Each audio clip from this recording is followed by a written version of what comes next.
Do you ever wonder why you behave the way you do, even when you don't want to? In this video, I will share with you a model which will help to explain and help you to understand where your behavior comes from and why it can be so difficult to change at times.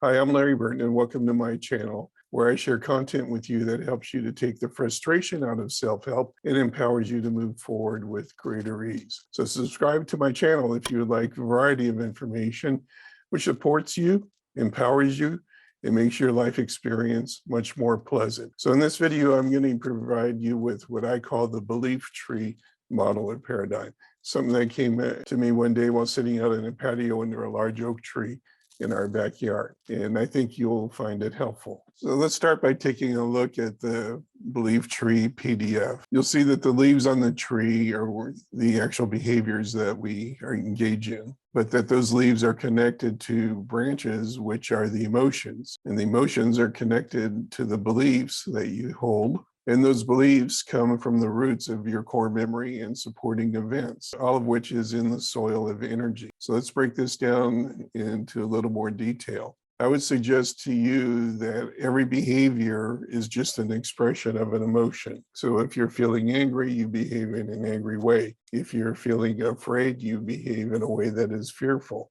No behavior is isolated by itself. So you can tell that the behavior is connected to an emotion. So it follows that if you want to shift a behavior, then you want to shift the emotion. So you can use the Pondera process for emotions, which is on my website, in order to shift the underlying emotion, to reduce the intensity, to be able to help you to shift the behavior. But sometimes that isn't sufficient because the emotions are connected to your beliefs. So your beliefs are learned, and every belief can be changed. So just because you grew up believing something or you're conditioned to believe something doesn't mean that you have to hold on to it. If you shift your belief, then you're going to shift the emotion. So let's say that you were afraid of heights, as a child. Okay, that's fine.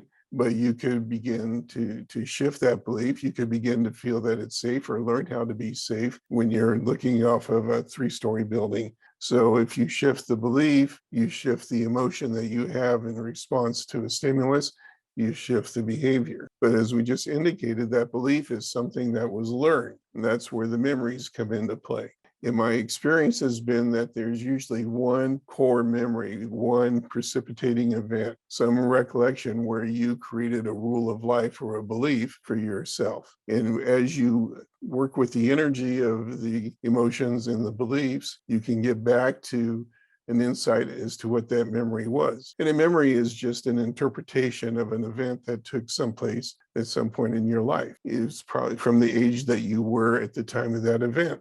So if something happened to you when you were 5 years old, it's not uncommon for you to hold on to a belief that was a 5-year-old's interpretation of that. It still feels the same way, so you hold on to that belief. But when you break it down, you realize, okay, I can go back and revisit that event as an adult, as an older individual, and see if I can take a different understanding from the event. When you do that, you reframe the memory. You're able to shift the belief that comes from that memory, which leads to a different emotion, which leads to a different behavior. Now, in addition to that core memory, you're always going to have supporting events. So if you decided when you were 5 years old to be afraid of heights because something happened, you fell out of a tree or whatever it could be, you fell off the swing, you're going to reinforce that belief because you feel it keeps you safe through subsequent events and experiences in your life. When you look at that belief tree image again, you notice that this whole thing, this whole tree is rooted in energy. And that's because everything is a form of energy. That's why the Pondera process works so well. You're able to use the process to address emotions, beliefs, and memories